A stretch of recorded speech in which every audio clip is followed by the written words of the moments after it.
Olá, eu sou Bruno Ferraz de Souza, endocrinologista do Hospital das Clínicas da Faculdade de Medicina da USP, e eu tenho muito prazer de participar do Conectas Bem, dessa resenha de um artigo científico publicado no final do ano passado, no final de 2020, que eu achei bem interessante trazer para a discussão aqui de nós, endocrinologistas, interessados em cuidar também de pacientes com osteoporose. Eu preparei alguns slides, são poucos, só para ilustrar os pontos principais do artigo, então eu vou compartilhar minha tela aqui com vocês. Vamos ver se dá certo aqui. Muito bem. Vamos colocar no modo apresentação. Muito bem, voltando aqui. Então, esse é um artigo publicado no JCM em outubro de 2020. Ele vem de dois grupos muito fortes de análise de dado epidemiológico, o grupo do Bo Abrahamson, na Dinamarca, e o grupo do Daniel Preto Alhambra, em Oxford. E ele buscou avaliar se bisfosfonatos orais teriam algum efeito, e viram que tinha, em desfechos cardiovasculares numa corte de pacientes dinamarqueses referida para avaliação de densidade mineral óssea. Esse artigo se tornou particularmente importante e interessante no momento atual, porque desde 2017, com a publicação do estudo ART, voltou à tona a discussão sobre efeitos de drogas que tratam osteoporose na saúde cardiovascular. Então, esse artigo em especial que eu estou mostrando, o ART, ele foi um trial de comparação entre romosozumab e alendronato. Ele mostrou que romosozumab tem uma performance superior do ponto de vista ósseo, em termos de massa óssea e fratura, mas houve um desbalanceamento em termos de efeitos cardiovasculares sérios, graves, entre os dois grupos, dando um caráter protetivo ao alendronato. Isso trouxe à tona se bisfosfonato seria protetivo ou se, nesse caso, homo traria risco, apesar disso não ter aparecido nos estudos em comparação a placebo, até porque outras drogas recentes, o danacatab e o próprio ranelato de estrôncio, tiveram alguma preocupação cardiovascular. E pensando nos bisfosfonatos especificamente, né, esse conceito de que bisfosfonato possa ser protetivo para o coração veio muito à tona com esse trabalho de 2007, publicado no New England também, do Lyles.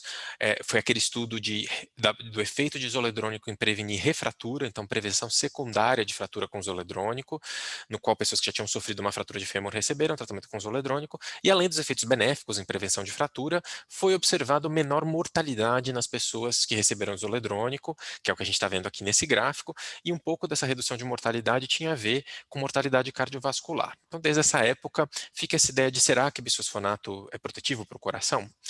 Houve a publicação ainda na contextualização, houve uma publicação em 2019 de uma meta-análise do Stephen Cummings dizendo que não. Então, ele reuniu vários estudos aqui que avaliaram desfechos cardiovasculares em pessoas tratadas com bisfosfonatos e quando eles foram compilados na meta-análise, esse efeito envolvia o 1, então não se mostrava significativo. Tá? Então, o trabalho desse pessoal agora, publicado no JCM no fim do ano passado, é reolhar isso de uma maneira muito mais controlada, como vocês vão ver. A crítica desse grupo, inclusive, a trabalhos prévios, como esses incluídos nessa meta-análise, é que muitos desses trabalhos compararam usuários de bisfosfonatos com controles populacionais, pareados para sexo e idade. E ele relembra um conceito que é conhecido nosso de muito tempo, que qualquer pessoa com baixa massa óssea com maior risco de fratura tem já de base maior risco cardiovascular, né? O motivo disso não é uma coisa muito clara, talvez tenha a ver com o fato de que as pessoas que têm maior risco de baixa massa óssea são as pessoas mais acima de 65 anos, que também têm maior risco de diversas doenças associadas à morbidade cardiovascular. Então, seja uma coincidência nisso. Então, o que ele tentou fazer nesse trabalho atual é parear o melhor possível os controles, partindo de uma corte toda que tinha preocupação óssea. Como é que eles fizeram isso, né? Então, os dados são provenientes de um estudo dinamarquês, desse Odense Bisphosphonate Safety Study, no qual eles pegaram dados de mundo real, pessoas que procuraram esse hospital para fazer uma densitometria óssea, porque havia uma preocupação com o osso delas, tá? Adultos a partir de 45 anos. Então, ele pega tanto os usuários de bisfosfonato quanto os controles desse grupo, e com isso ele tenta eliminar essa diferença onde pessoas com baixa massa óssea ou preocupação de fragilidade óssea teriam por si só um risco maior, porque aqui o controle está no mesmo grupo. Ele olhou pessoas que receberam prescrição de bisfosfonato oral entre 2003 e 2014 e que tinham feito uma densitometria em 2 anos ao redor dessa prescrição. A partir dessas pessoas, então, que tinham feito a densitometria, ele separou aquelas que usaram bisfosfonato das que não usaram bisfosfonato para servir como controle. Tá? O desfecho primário que eles procuraram, né, foi hospitalização por qualquer doença cardiovascular, e nos desfechos secundários ele incluiu ele tentou esmiuçar essas complicações cardiovasculares. Então, fibrilação atrial, infarto do miocárdio, arritmia cardíaca, insuficiência cardíaca, enfim, vários desfechos secundários. E ele teve muito cuidado no desenho, né? Eu acho que uma coisa que me impressionou desse artigo é realmente a robustez dele do ponto de vista de desenho. Apesar de ser um estudo observacional, eles tomaram muito cuidado com a análise. Então, desses cuidados foi ter um controle interno, tanto positivo quanto negativo. Então, como controle interno positivo, eles buscaram ver diferença na incidência de fratura entre esses dois grupos, esperando que quem usou bisfosfonato tivesse menos fratura, e de fato teve. E ele usou um controle interno negativo também, que era a diferença na incidência de unha encravada e de hernia inguinal, imaginando que quem usou bisfosfonato não tem muita diferença de quem não usou bisfosfonato nesses quesitos, e de fato nessa corte, comparando usuários e controle, não teve. Então realmente bastante robusto. Mas o mais legal dele é a maneira como ele fez o pareamento dos controles.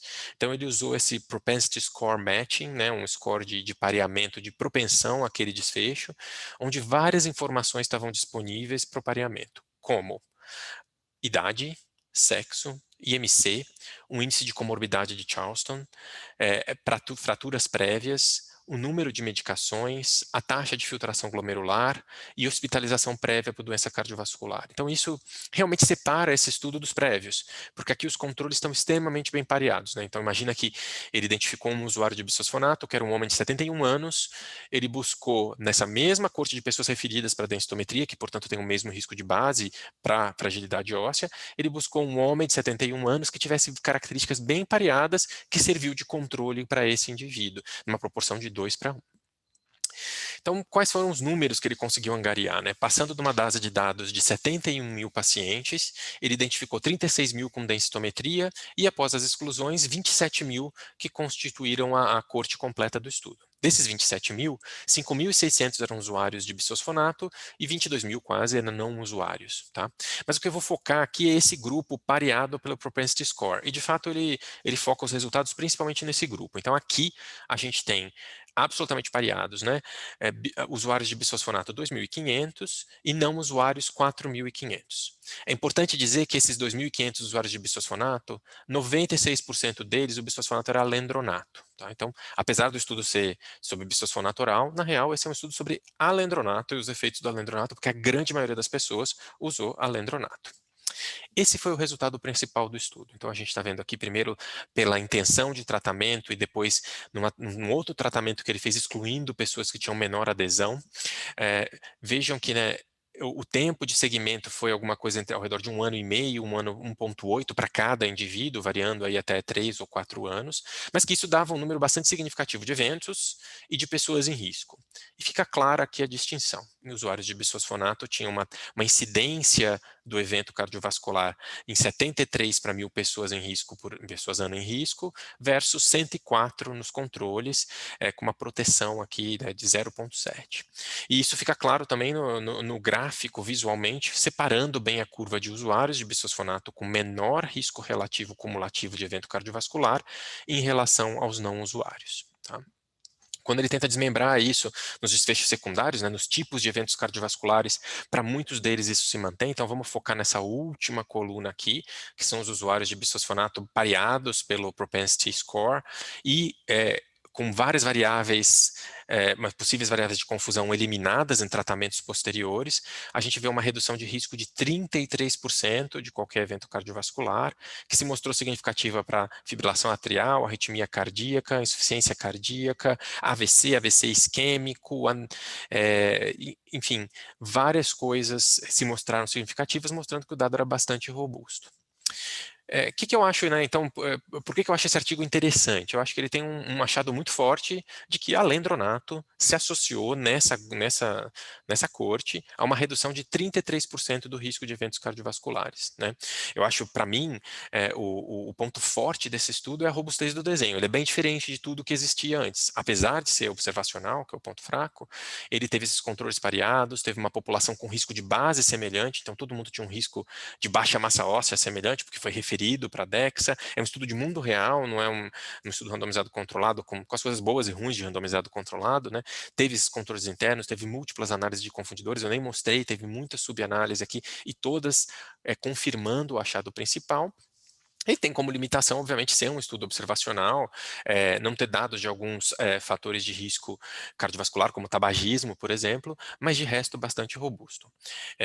Vou parar o compartilhamento só para o meu rosto voltar aqui.